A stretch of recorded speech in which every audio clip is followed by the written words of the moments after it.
Hey everyone, Scott David, the Director of Investigations at Animal Outlook and former undercover investigator here. Our investigators work and film in farms and slaughterhouses across the country to reveal to the public how animals in factory farms are raised and killed.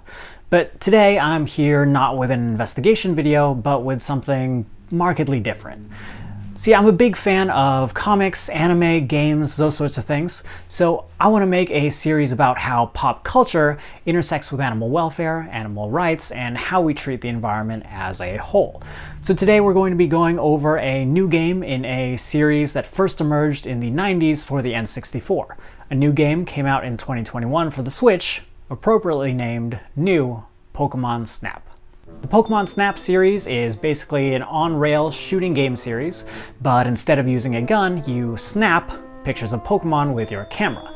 If you're not familiar with the main series Pokemon games, in those you start off and train a Pokemon partner and travel around, fighting and catching wild Pokemon, building a team, and battling other trainers. But if you stop to think about it a bit, the implications of that universe are pretty horrific. Unrestricted selective breeding, fantasy cockfights, those sorts of things. But there's none of that in Pokemon Snap. You explore the world as a wildlife photographer instead.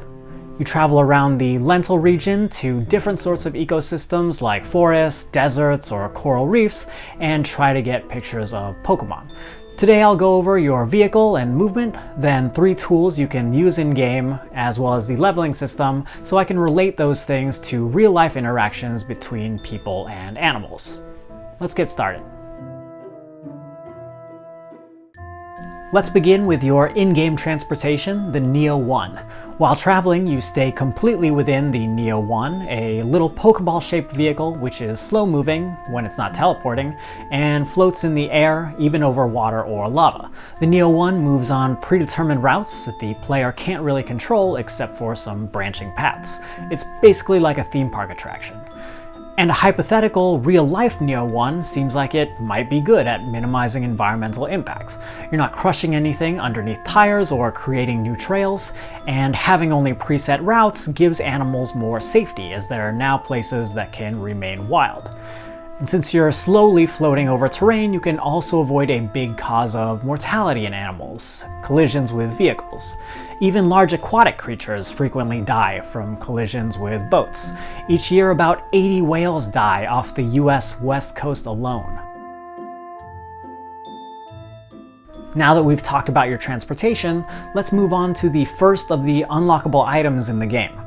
These are the Fluff Fruits. They're basically apples. You can throw them to lure Pokemon out of hiding and get cute pictures of the little monsters eating. Also, pelting a Pokemon with them can upgrade some photos from 1 star to 2 stars. I'm not really sure what that's about. But in the real world, providing feed to wild animals can cause animals to associate humans with food.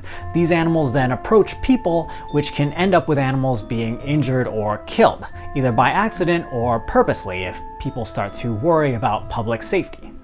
And some folks even try to feed wild animals with live bait, like people who buy mice to lure in owls to get pictures of them. But baiting can be dangerous for wild animals. It can introduce pathogens like salmonella into the wild, and plus a lot of live baiting takes place pretty close to roads, so birds can be lured into proximity with vehicles. And of course now you're needlessly breeding animals to use as bait. And in-game, Fluff Fruits are a kind of one-size-fits-all item where many different Pokemon will eat them without incident. But in real life, of course, animals have different nutritional needs, and certain foods can be bad in excess for some. That's why people are urged to stop feeding birds bread and instead give them healthier foods like oats or birdseed. The next thing you unlock are Illumina Orbs. Like the Fluff Fruits, you can hurl these at Pokemon, but the orbs can also be tossed to activate special light-up flowers called crystal blooms. Some Pokemon bathed in these lights start to glow in beautiful displays.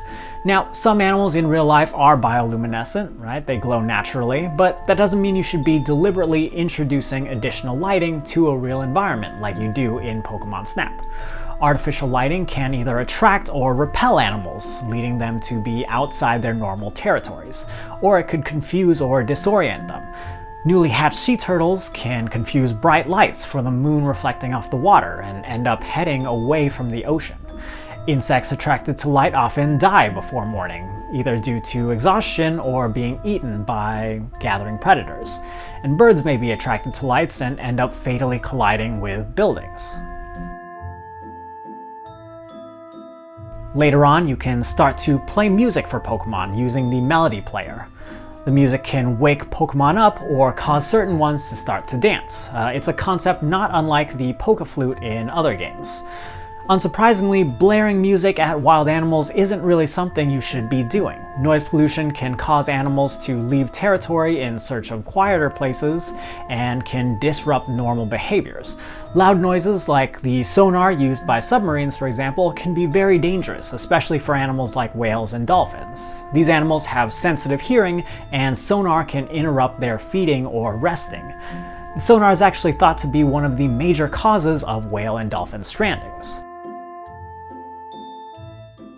The last game mechanic I want to go over is the leveling system. In new Pokemon Snap, you level up by revisiting the same area over and over again. As you reach higher levels, different Pokemon appear to you, and you can see new behaviors as Pokemon get used to you being around. But in the real world, just like with feeding wild animals, this sort of effect can be problematic if those animals start to want to hang around people. Some species have the opposite problem. They remain wary and just don't perform natural behaviors while people are around. The Great Indian Bustard wouldn't mate while people were around, so photography had to be curtailed during their mating season to give these animals privacy. So there you have it, a bit about the goings-on in Pokemon Snap and how similar interactions between animals and people could play out in real life. I'm sure a lot of people already think about how the actions they take outdoors can impact the natural world, but fewer people pay attention to the effect of their actions at home. By eating meat, people contribute to many of the same issues I just went over. Exposing animals to unnatural feed, noise and lighting patterns, needless breeding of animals, introduction of pathogens into the wild, and environmental destruction. So if you're interested in learning even more about what you can do to protect animals and the environment by leaving meat off your plate, please visit our website, animaloutlook.org, and let me know in the comments what you thought about the video and what other topics you'd like me to cover.